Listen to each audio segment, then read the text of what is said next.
Қайырлы күн достар. Химия 11 сынып металдар өндірісі бөлімі бойынша жиынтық бағалау тапсырмаларын талдаймыз. Оқу мақсаттары келесідей. Металдарды алудың маңызды әдістерін талдау, шойынмен болатты алу әдістерін және қасиеттерін сипаттау, металдарды электролизбен алу әдісін түсіндіру, гальваностегия, гальванопластика процестерін ажырату, металлургия өнеркәсібінің экологиялық проблемаларын түсіндіру. Бірінші тапсырма. Металлургия өндірісі 3 топқа бөлінеді. Әрбір әдісте жүзеге асатын реакция теңдеуін жазып, және әдістердің артықшылығы мен кемшілігін көрсетіңіз. Бірінші, пирометаллургия үшін қалайы оксидін көміртекпен тотықсыздандыру арқылы қалайын алу реакция теңдеуін жазуға болады. Бұл процесте тек ауыр металдарды алуға болады, және қоршаған ортаның ластану дәрежесі төмен болады. Гидрометаллургия үшін мырыш оксидін сұйылтылған күкірт қышқылында еріту реакциясын келтіруге болады. Бұл процесте шикізатты кешенді қолдану артықшылығы бар, және сарқын сулар мен топырақпен су қоймаларының ластану қаупі жоғарырақ болады. Келесі гидрометаллургия әдісінде алынған мырыш сульфаты ерітіндісін электролиздеу арқылы мырыш алу реакциясын, немесе натрий хлоридінің балқымасын электролиздеу реакция теңдеуін келтіруге болады. Бұл әдіс арқылы тазалығы жоғары металдарды алуға болады, және бір кемшілігі бұл әдісте энергия шығыны көп қажет етіледі. Келесі тапсырма. Металдар өндірісінде тотықсыздандырғыштар қолданылады. Электрон ұғымы тұрғысынан тотықсыздандырғыштың қызметін түсіндіріңіз. Тотықсыздандырғыш кен құрамынан оттекті байланыстырып алады, реакция кезінде электронды беріп, осылайша өзінің тотығу дәрежесін арттырады. Темір өндіруде қолданылатын тотықсыздандырғышты анықтаңыз дейді. Темір 3 оксидінен тотықсыздандырғыш арқылы темір алудың тотығу-тотықсыздану реакция теңдеуін жазыңыз. Темір алуда қолданылатын тотықсыздандырғыш ол көміртек монооксиді, СО. Темір 3 валентті оксидінен темір алудың реакция теңдеулері ол сатылап жүретін реакция. Темір 3 валентті оксиді ол феррум 2O3, оны көміртек монооксидімен тотықсыздандырған кезде феррум 3O4 түзіледі. Реакцияны теңестіріп қояйық. Осы алынған феррум 3O4-ті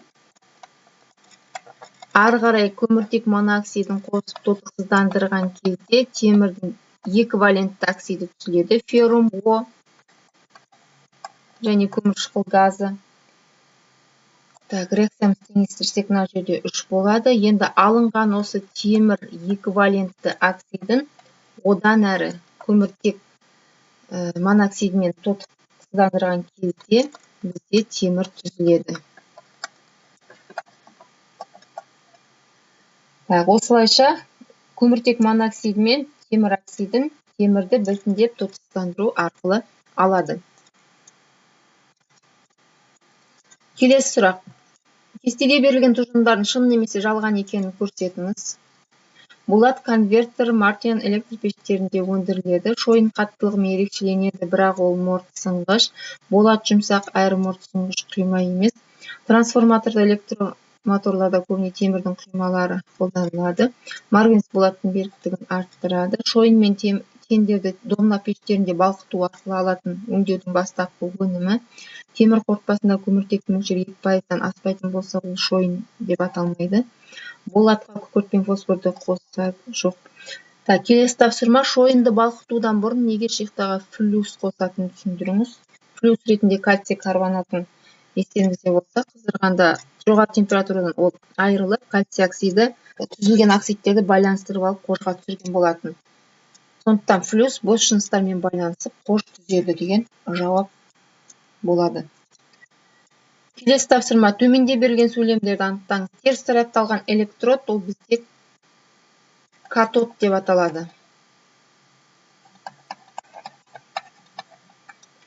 Электролиз кезінде аниондар қай электродта тартылады деп сұрап тұр.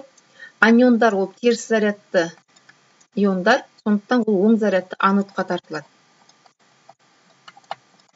Электролиз кезінде катод пен анодта қандай процестер жүреді? Катод дегеніміз ол бізде минус, оған катиондар тартылып, яғни тотықсыздану процесі жүреді.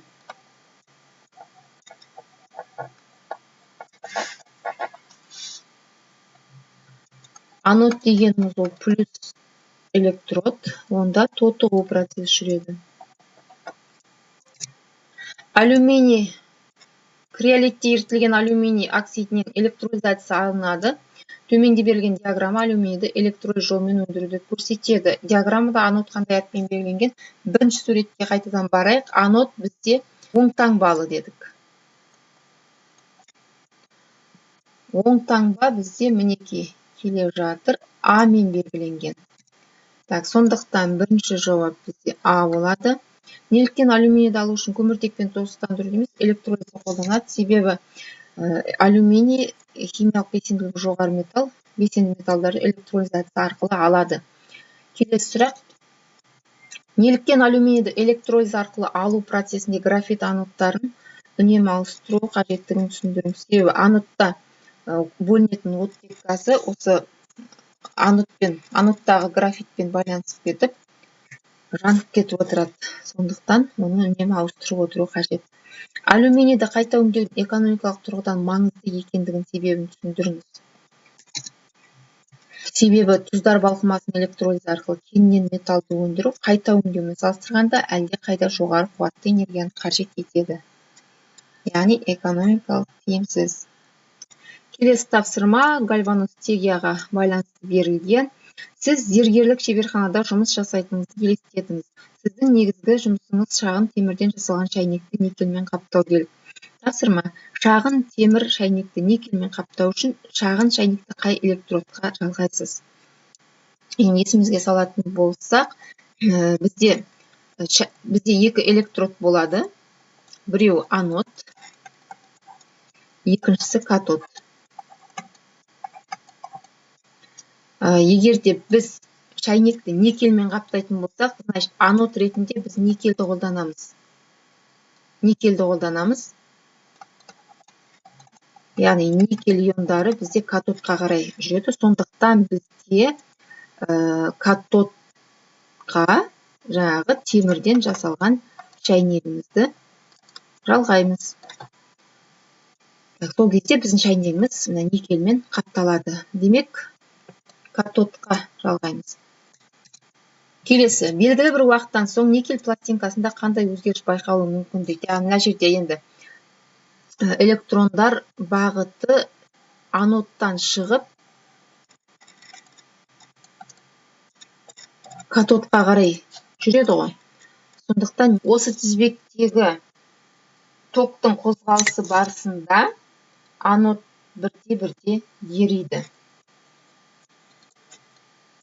Анод біртіндеп ериді.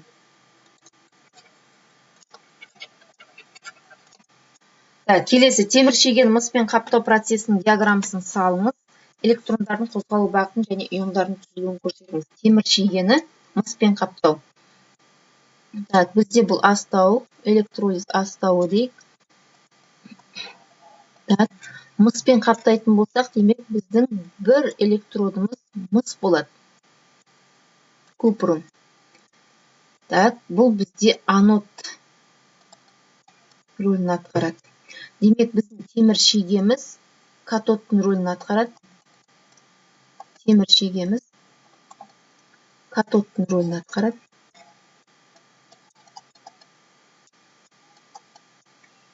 Электрондардың қозғалу бағытын және иондардың түзілуін. Ерітіндіде купрум SO4 ерітіндісі болады, сулы ерітіндісі. Сол кезде бізде мыс иондары катодқа қарай жылжиды. Яғни катодтағы шегенің бетіне жабысады мыс иондары, мыс металдары түзілген. Анодтан электрондар осы бағытта жылжып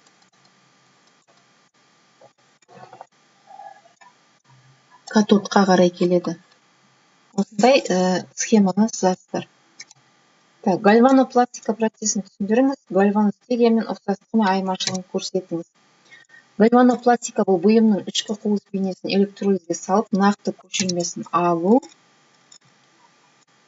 ұқсастығы мен айырмашылығын айтатын болсақ, екеуін салыстыратын болсақ, гальваностегия әдісінде металлды электр өткізгіш бұйымның бетіне қондыратын болса, гальванопластика әдісінде металлды металл немесе металл емес бұйымның бетіне қондырады. Яғни бұл жерде бұйымның ішкі бұйымның бейнесін резинадан немесе парафиннен сияқты материалдардан жасауы мүмкін. Ал енді ұқсастығы бұйымның бетін электролиз арқылы металлмен қаптау әдісі болып табылады екеуі де. Келесі тапсырма: ескі көліктерді қайта өңдеудің қажеттілігінің екі себебін жазыңыз. Қоршаған ортаны қорғау болып табылады және қайта өңдеу экономикалық тиімді. Металлургия өнеркәсібінен туындайтын экологиялық проблемаларын көрсетіп, оларды шешу жолын ұсыныңыз. Экологиялық проблемалар ол атмосфераға улы газдардың таралуы және су қоймаларының өндірістік сарқын сулармен ластануы және тағысын тағы кете береді. Егер де оларды шешу жолдарын көрсететін болсақ, атмосфераға улы газдар таралуын алдын алу үшін зауыттардың мұржасына газдарды байланыстыра алатын фильтрлер қоюға болады, немесе биоотынға көшуге болады, улы газдарды аз бөлу үшін, және сарқын сулардың құрамын тазартып барып төгуге кеңес ұсыныс беруге болады. Назарларыңызға рахмет, сау болыңыздар.